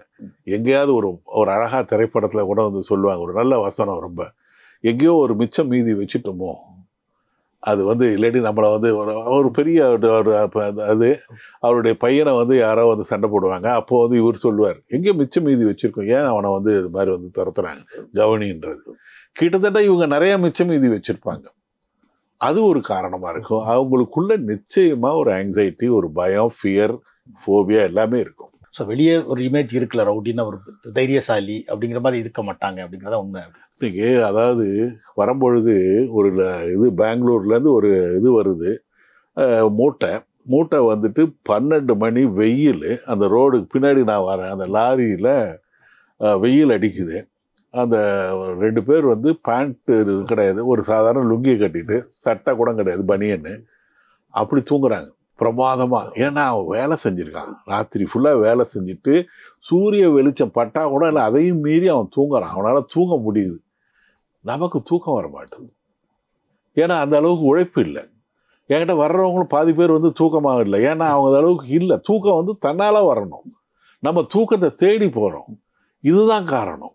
அவனுக்கு வந்து நாளையை பற்றி அவனுக்கு கவலை இல்லை, நேற்றை பற்றி அவனுக்கு வந்து எந்த இதுவும் கிடையாது. அவன் இன்னைக்கு சந்தோஷமாக இருக்கான், இன்னைக்கு உழைச்சான், இன்னைக்கு தூங்குறான். நமக்கு ஏன்னா நாளைக்கு பற்றி பயம், நேற்றை பற்றி வருத்தம். நீங்கள் ரொம்ப பாஸ்ட் நினச்சிங்கன்னா வருத்தம், ஃப்யூச்சரை நினச்சிங்கன்னா பதட்டம். ஆனால் இன்னும் இன்வேரியபிளி நம்ம வந்து நிகழ்காலத்தை நினைக்கிறது இல்லை. அதனால தான் நம்ம எல்லா பிரச்சனைக்கும் உள்ளாகிறோம். இதில் பார்த்தீங்கன்னா சில இதங்களில் வந்து மகள்கிட்ட அப்பா தவறாக நடந்துக்கிறது செய்திகள் கூட வருது. வந்து அப்பா மகள்ங்கிறது ஒரு புனிதமான உறவு. வந்து எப்படி இது நடக்குது? அதாவது இதை இன்செஸ்ட்னு சொல்லுவோம். அதாவது ஒரு கூடா நட்பு இல்லை, கூடா உறவு. இன்செஸ்ட் வந்து நீங்கள் வந்து இது அடிப்படையில் வந்து ஒரு யூஸ்வலாக இந்த இன்செஸ்ட் எப்படி இருக்குன்னா, தன்னுடைய கசின் மாதிரி, அதாவது இந்த பெரியப்பா பையன் இல்லை பெரியம்மா, இந்த சித்தப்பா பொண்ணு, இந்த மாதிரி இதெல்லாம் வந்து அவங்க வந்து விளையாடும் பொழுது, பேசும் பொழுது, பழகும் பொழுது எங்கேயோ வந்து முறைப்படுத்த முடியாத ஒரு உணர்வுகளுக்கு டக்குன்னு இதுவாகும். இது வந்து அப்பாவும் ஒரு பொண்ணு வந்து எஸ் இருக்குது, அரிதாக இருக்குது. ஆனால் அங்கே அப்பாவுக்கு வந்து ஒன்று அந்த குடிப்பழக்கத்துக்கு ஆளாக இருக்கலாம், அல்லது மனச்சிதைவு நோய்க்கு ஆளாக இருக்கலாம். இது வந்து காரணம். அம்மாவுக்கும் பையனுக்கும் வந்து, அதாவது 2 பேரும் வந்து மனச்சிதைவு நோயில் இருந்தது. அது வந்து ரொம்ப இருந்ததுன்னா ரொம்ப ரேரஸ்ட். அது வந்து ரொம்ப ரேராக இருக்கும். அது 2 பேருக்குமே வந்து ஒரு என்ன பேசுகிறோம், என்ன நினைக்கிறோம், எதை செயல்படுத்துகிறோம், அந்த மாதிரி நிலைமையே, அதாவது ஒரு மீனிங்ஃபுல் கான்வர்சேஷனே முடியாது. அவங்கள சுற்றி என்ன நடக்குதுன்னு இருக்காது. அந்த மாதிரி ஒரு மோசமான ஒரு மனச்சிதைவு நோயில் ஏற்படலாம். இதில் வந்து பார்த்தீங்கன்னா குடிப்பழக்கம் ஒரு பெரிய காரணம். நானே ஒரு 2-3 பேர் வந்து சொல்லியிருக்காங்க தப்பாக நடந்துக்கிறாங்க. அது இந்த மாதிரி சித்தப்பாக்கள் நிறைய பேர், அதே மாதிரி தாய் மாமாக்கள் இதெல்லாம் வந்து சில சமயம் வந்து ஒரு சொந்த அண்ணனே வந்து தன்னுடைய தங்கச்சியை மிரட்டி கொஞ்சம் இது பண்ணியிருக்காப்புல. அதுவும் அந்த மாதிரி வந்து ரொம்ப ரேரஸ்ட் வந்து ரொம்ப இது வந்து அது வந்து அம்மா பையன் அது மனச்சிதைவு நோய். யூஸ்வலாக இந்த மாதிரி இருக்கும் பொழுது கொஞ்சம் என்ன அடிநாதமாக ஏதாவது மன நோய் இருக்கான்னு பார்க்க வேண்டிய கட்டாயத்தில் இருக்கும். இது எப்படி நம்ம கண்டுபிடிக்கிறது டாக்டர்? வந்து செக்ஸ் கிரிமினல்ஸை வந்து எப்படி கண்டுபிடிக்கிறது? செக்ஸ் கிரிமினல்ன்றது இப்போ வந்து யூஸ்வலாக வந்து சில பேர் வந்து இப்போ இந்த சைட் அடிக்கிறாங்க, நம்ம மறைச்சி பார்க்குறாங்க. இதெல்லாம் வந்து நம்ம ஆண்களை விட பெண்கள் வந்து நம்மளோட வயசில் கம்மியாக இருந்தாலும் அந்த இன்ஸ்டிங்க்ட் வந்து நேச்சுரலாக புரிஞ்சிடும். பார்க்குற பார்வை சரியில்லைன்னு அவங்க பெண்கள் சொல்கிறாங்க. பின்னாடி இருந்து யாராவது ஒருத்தர் பார்த்துட்டு இருந்தால் கூட அதை நாங்கள் உணர்வோம். இல்லை, அந்த உள்ளுணர்வு வந்து யூஸ்வலாக அது அவங்களுக்குன்னு இருக்கிற ஜாக்கிரதை உணர்வு. ஒரு ஆணுடைய உண்மையான ஒரு நிலவரம் 4 சுவர்களுக்கு நடுவில் ஒரு ஆணும் பெண்ணும் தனித்து இருக்கும் பொழுது அப்போ டீசெண்டாக இருக்கான்னா அவன் உண்மையிலே டீசெண்டானவன். அதாவது சந்தர்ப்பங்கள் இல்லாத பொழுது, வாய்ப்புகள் கிடைக்காத பொழுது, இது எதுவும் பிரச்சனை தெரிஞ்சிருக்காம போயிடுமோ அப்படின்னும் போது, சமூக கட்டுப்பாடுகள் இருக்கும் பொழுது பெரும்பாலான நல்லவர்கள் இருக்காங்க. அதாவது ஒரு சான்ஸ் கிடைச்சதுன்னா யூஸ் பண்ணிப்போம். இதுதான் வந்து பெரும்பாலாக இருக்கு. அது இது வந்து இதில் கண்டுபிடிக்கிறதுன்னு இல்லை, பெண்கள் ஈஸியாக கண்டுபிடிச்சிருவாங்க. இது வந்து நமக்கே தெரியல வழிகிறான்றது, நம்ம வழிகிறோன்றது நமக்கு தெரியாது. ஆனால் நம்ம வழிகிறது அந்த பொண்ணுக்கு தெரியும். அவன் கொஞ்சம் சரியில்லை சார், அவங்க மாதிரி இருக்கா அப்படின்ற மாதிரிலாம் ஃபீல் அந்த பார்வையிலே வந்து அவங்க தெரிஞ்சிடும். அது வந்து இது ஸ்கூல்லையோ அப்பா அம்மா சொல்லியோ இல்லை வாத்தியார் சொல்லி அந்த உள்ளுணர்வே அவங்களுக்கு சொல்லி கொடுத்துரும். இவன் சரியில்லை, அவளுக்கு பிடிச்சிருந்ததுன்னா மறுபடியும் அந்த அண்ணலும் நோக்கினால் அவளும் நோக்கினால் பின் நோக்கி அவள் 2 பேரும் நோக்குவாங்க. அவ்வளோதான். இது வந்து ஒரு பழக்கத்தில் வர்றது டாக்டர். இது போக சில கிரிமினல்ஸாக வரும், அந்த நோக்கத்திலே இருப்பாங்க. அந்த பாலியல் பலாத்காரம் பண்ணுறவங்க அந்த மாதிரி நாட்களை எப்படி தெரிஞ்சுக்கிறது? ரொம்ப கஷ்டம், ரொம்ப கஷ்டம். அதாவது ஒரு செடியின் நடுவில் இருக்கிற சிறு அரவம் தான், சற்றே விலகிரும் பிள்ளாய் தான். நீங்கள் வந்து யாரையும் நம்பிட வேணாம்.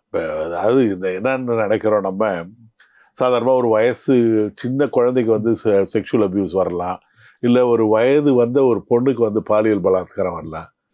இல்லை, ஒரு 50 வயசு 60 வயசு எனக்கு தெரிஞ்சு ஒரு பேப்பரில் வந்து 67-68 வயசு ஒரு பெண்மணி தூங்கி இருக்காப்புல, ஒரு குடிச்சிட்டு போயிட்டு அந்த அம்மா பாலியல் பலாத்காரம். அதுவே பாவம் வந்து நோய்வாய்ப்பட்டு படுத்துருக்கு. வயது வித்தியாசம் இல்லாமல் இது வந்து நிகழ்த்தப்படுது.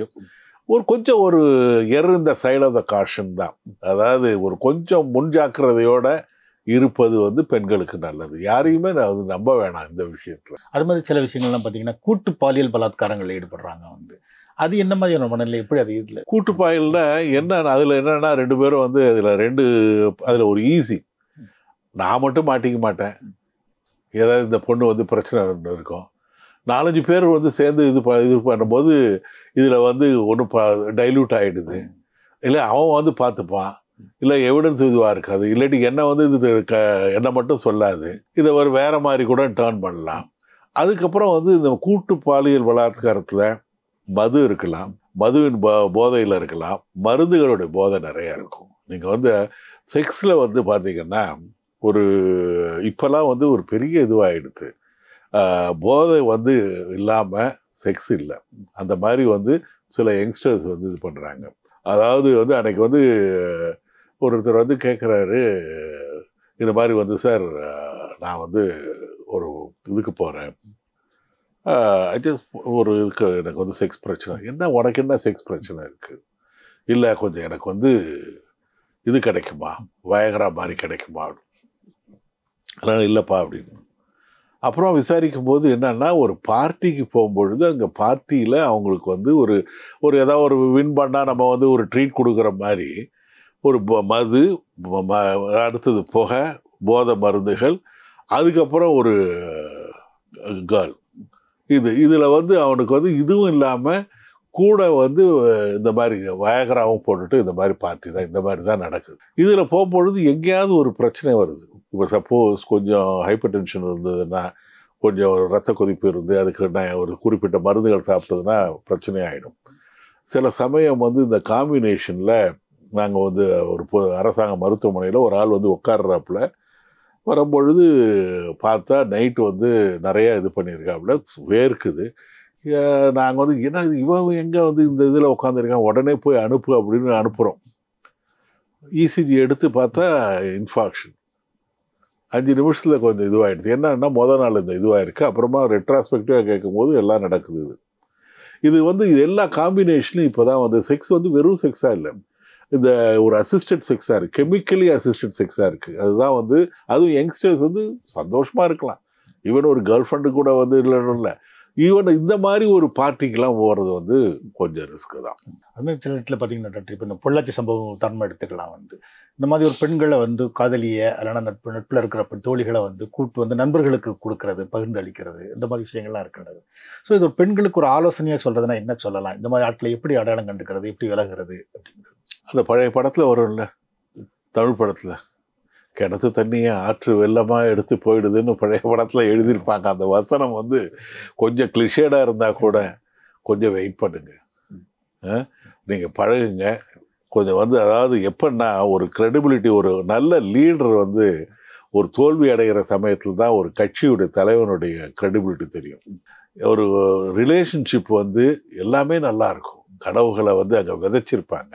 அதுக்காக உங்களை வந்து நீங்கள் வந்து பேசுங்க, இல்லை வந்து இது பண்ணுங்க.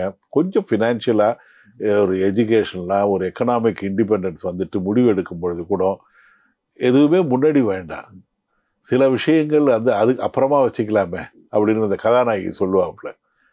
பழைய சிவாஜி படங்கள்லாம் வந்து அது பாட்டில் கீட்டெல்லாம் வரும், அது பெட்ரோன்னு தோணுது. கர்நாடகமாக இருந்தால் கூட அது வந்து இனி இழப்பதற்கு எதுவும் இல்லை என்னுடைய கைவிலங்குகளை தவிரன்ற மாதிரி அந்த நிலைமைக்கு வராமல் கொஞ்சம் இது இருக்கட்டுமே, கல்யாணத்துக்கு அப்புறம் இருக்கலாமே. அது வரைக்கும் வந்து ஏன்னா இந்த இது வந்து தெரியல எப்போ வந்து யாரு, அதாவது முன்னாடிலாம் வந்து பார்த்தீங்கன்னா ஒரு கல்யாணம் பண்ணிக்கிறேன், லவ் பண்ணுறேன்னு சொல்லிட்டு செக்ஸ் வச்சுக்கிறாங்க, செக்ஸ் வச்சுட்டு நம்ம லவ் பண்ணலாம் அப்படின்ற மாதிரி. இப்போ ஒரு சாதாரணமாக கேஷுவல் ஆகுது. இதில் வந்து இந்த மாதிரி வந்து நீங்கள் சொல்கிற மாதிரி பலருக்கு வந்து விருது படைக்கிற போக பொருளாக கூட ஆகுது. அதனால் கொஞ்சம் வெயிட் பண்ணுங்களேன், கல்யாணம் பண்ணிவிட்டு அப்புறமா இருக்கட்டுமே, அவர் உங்களுக்குன்னு ஒரு இதுவாக இருக்கட்டுமே, அது இருந்தால் கொஞ்சம் நல்லா இருக்கும். அதுதான் சொல்ல முடியும். அதுக்கு என்ன காரணம்? அவங்க வளர்ப்பா இல்லை சமூக சூழ்நிலை காரணம்? மனச்சிதைவுன்னு வந்து நான் சொன்னது வந்து பார்த்தீங்கன்னா இந்த மாதிரி ஒரு இன்செஸ்டுவஸ் இதில் வந்து ரிலேஷன்ஷிப்லாம் இருக்கலாம்.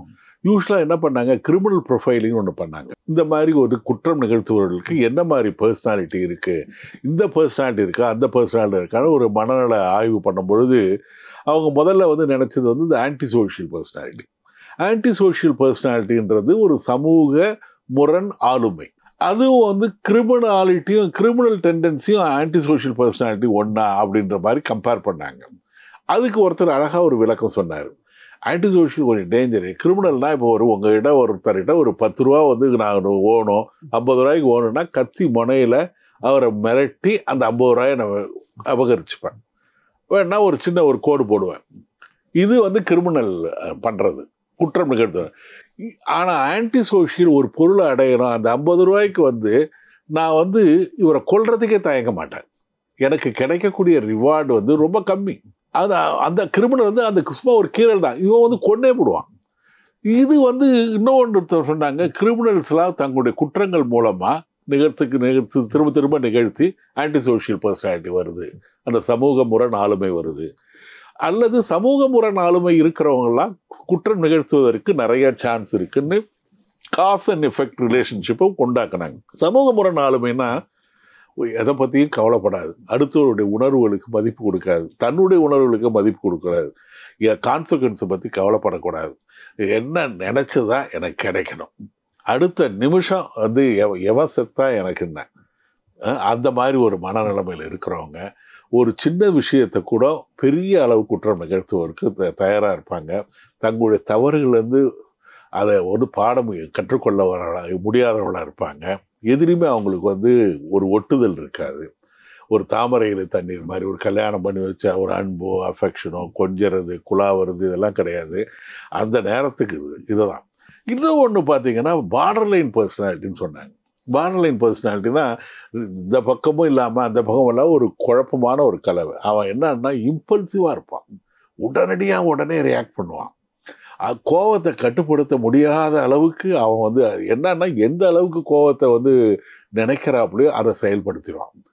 அதுக்கப்புறம் இப்போ இந்த நிமிஷம் வந்து ஒரு உணர்வு இருக்கும், அடுத்த நிமிஷம் சிரிப்பான், அடுத்த நிமிஷம் அந்த வித்தியாசமாக ஒரு பலதரப்பட்ட இது மாதிரி பண்ணுவாங்கல்ல, அந்த மாதிரி இருப்பாங்க. இந்த 2 பர்சனாலிட்டி வந்து கொஞ்சம் அதிக அளவில் இருக்காங்க. அப்புறமா ஒரு கேள்வி கேட்டாங்க, அப்போ கிரிமினல் ப்ரொஃபைலிங் எதுவுமே இல்லை, யார் வேணாலும் ஆகலாம், சூழ்நிலை அவனை பாதிக்குது, சூழ்நிலைக்கு அப்புறம் ஒரு குற்றம் நிகழ்த்துறான், மாட்டிக்கிறான், மாட்டல அதுலேருந்து தப்பிக்கிறதுக்காக திரும்ப எனக்கு தெரிஞ்ச வழி அதுதான் எனக்கு ஈஸியாக இருக்குது, அதிலே போயிடுறேன், அதுவே வாழ்க்கையாகுது. இதுதான் வந்து பல குற்றவாளிகளுடைய நிரந்தர முகவரி. இதில் நிறைய கிரிமினல்ஸை வந்து நீங்கள் சம்பவங்கள் அதை பேப்பரில் படிச்சிருக்கலாம், இல்லை பார்த்து டிவி நியூஸ்களில் பார்த்துருக்கலாம், இல்லை நீங்களே கூட நேரடியாக சில கிரிமினல்ஸை மீட் பண்ணியிருக்கலாம். இதில் எந்த கிரிமினல்ஸ் உங்களை ரொம்ப ஆச்சரியப்படுத்தினாங்க? குறிப்பிட்ட ஒரு சைக்கியாட்ரிஸ்டாக உங்களை ரொம்ப ஆச்சரியப்படுத்தின சம்பவம் அது என்ன சொல்லுவாங்க? கிரிமினல்ஸ் இல்லை, மனசை பாதித்த ஒரு இது என்னென்னா, ஒரு அப்பா ரொம்ப ஒரு ஏழ்மை நிலைமையில் இருக்கிற ஒரு அப்பா, அவருக்கு ஒரு பையன், அவன் பையன் வந்து பாவம் வந்து அந்த யவன பருவம்னு அடரசன் பீரியடில் அவனுக்கு மனநோய் பாதிக்கப்பட்டு அவன் இஷ்டத்துக்கு பேசின்னு இருக்கான்.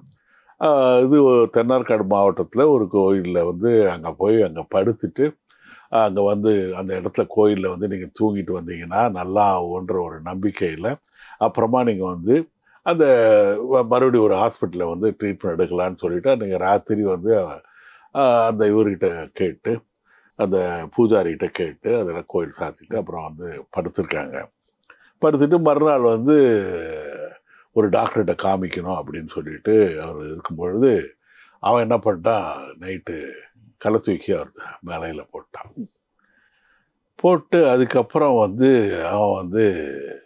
அவனை அரெஸ்ட் பண்ணுறாங்க. அரெஸ்ட் பண்ணிவிட்டு அவனை வந்து கோர்ட்டுக்கிட்டு போனால் சுத்தமாக அவனால் எந்த இதுவுமே பேச முடியல, குழப்பமாக இருக்குது, மனநோய் பாதிக்கப்பட்டிருக்கும். அதுக்கப்புறம் அவனை வந்து என்னன்னா யூஸ்வலாக வந்து அண்டர் ட்ரையல் பிரிசனர்னு சொல்லுவாங்க, அவனை வந்து இங்கே அனுப்புகிறாங்க. அனுப்பிட்டு அவன் நல்லா ஆகிட்டு அங்கே வந்து ரொம்ப இது பண்ணுவாங்க. என்ன ஒரு சோகம்னா அவன் வந்து கம்ப்ளீட்டாக நல்லா ஆகிட்டு அதுக்கப்புறம் வந்து நாங்கள்லாம் யூஸ்வலாக எழுதுவோம், கொஞ்சம் ஓரளவு இதுவாக இருந்தது, சிவில் பேஷண்ட்டை ஆக்கலாம், அந்த கோர்ட்டுக்கு மறுபடியும் அனுப்பலாம், அந்த முயற்சிகள்லாம் இல்லாட்டி வந்து பாருங்கன்னு பதில் சொல்கிறோம். அவங்க குடும்பத்தில் யாருமே வந்து பார்க்கல. நாங்கள் வந்து மறுபடியும் வந்து கேட்டால் அவங்க மன்னிக்கவே தயாராக இல்லை. என்ன அது பிரச்சனைன்னா, அவன் வந்து அவனுடைய நிலைமையில் பண்ணல, அவன் பண்ணது கஷ்டம்தான். ஒரு அப்பாவை வந்து அவன் கொண்டுட்டான், அதை வந்து ரொம்ப வருத்தத்தோடு இருக்கான். அவன் வந்து அவன்கிட்ட சொல்லும் பொழுது அவன் சொல்கிறான் உண்மைதான்னு. அவன் எதுவுமே பேசலை, எதுவும் எனக்கு வந்து பார்க்கல, என்ன சார் வந்தாங்களா, லெட்டர் போட்டாங்களான்னு. இல்லைன்னு, அவங்க வரமாட்டாங்க சார் அப்படின்னு சொல்லிட்டு ஒரு சின்ன அவன் வந்து அவ்வளோ இதுவாக இருப்பான். அவன் அந்த நேரத்துக்கு அவன் அழுத இது இருக்குல்ல, என்ன நினச்சிருப்பான், என்னால் வந்து இதுவே பண்ண முடியல. அதுக்கப்புறம் வந்து அவனை எப்படியாவது வந்து அவங்க பேரண்ட்ஸை வந்து இது பண்ணணும் அப்படின்னு நினச்சோம். ஏன்னா அவங்க பேரண்ட்ஸ் வந்துட்டு சட்டப்படி அவனை வந்து இதில் பண்ண முடியல, கொஞ்சம் பிரச்சனைகள் இருந்தது. பட் நல்லா இருந்தான். பேரண்ட்ஸோ இல்லை குடும்பத்தினர் வந்து பார்த்துருக்கலாம், எவ்வளோ முயற்சிகள் இது பண்ணோம். அப்புறமா வந்து இதுவாக இருந்தது, அவன் உடம்பு சரியில்லாமல் அவன் ஹாஸ்பிட்டலில் அட்மிட் ஆகிருக்கான். ஜிஹெச்சில் வந்து அட்மிட் பண்ணிருக்கோம். அப்போ ஜிஹெச்சோ ஸ்டான்லியோ ஏதோ வந்து கிரிமினல். அது போகிறதுக்கு முன்னாடி வந்து பார்ப்பாங்களா சார் அப்படின்னா, அதுதான் அவனுடைய ஆசையை நிறைவேற்ற முடியல. அதுதான் கொஞ்சம் கஷ்டமாக இருக்குது. ஏன்னா ஒரு மனநல பாதிக்கப்பட்ட நிலைமையில் வந்து அவன் என்ன பண்ணான்னு அவனுக்கு தெரியாது. ஆனால் அவனுடைய எதிர்பார்ப்பு இருக்குல்ல, இப்போ இருக்கும்போது அவனை கொஞ்சம் யாராவது வந்து பார்த்துருக்கலாம். எவ்வளோ வந்து நம்ம இது பண்ணுறோம், அம்மா கூட வரல, தம்பிகள் இருக்காங்க, தங்கச்சியில் தெரியல, அவங்க பட்ட அதாவது ஒவ்வொருத்தருக்கும் ஒரு தனிப்பட்ட தர்மங்கள் நியாயங்கள் இருக்குன்றது அப்போ தான் புரிஞ்சுக்குது. இது யார் மேலே தப்பு தெரியல, உன் குத்தமா என் குத்தமான்ற மாதிரி தான் வந்து என்னால் உணர முடியுது. இதுதான் எனக்கு வந்து அவனுடைய கடைசி ஆசை வந்து முடியல. அது கொஞ்சம் எனக்கு ஒரு குற்ற உணர்ச்சி தான். நிறைய விஷயங்கள் சொன்னீங்க வந்து நம்ம பார்வையாளர்களுக்கு ரொம்ப உபயோகமாக இருக்கும்னு நினைக்கிறோம் வந்து. இது சம்பந்தமாக தொடர்ந்து நம்ம பேசலாம் டாக்டர். இப்போ நம்ம பேசின விஷயங்களையே கூட இன்னும் விரிவாக எடுத்து ஒவ்வொரு விஷயங்களையும் சம்பவங்களோட நம்ம அதை பார்வையாளருக்கு விளக்கலாம். ரொம்ப நன்றி டாக்டர். நன்றி.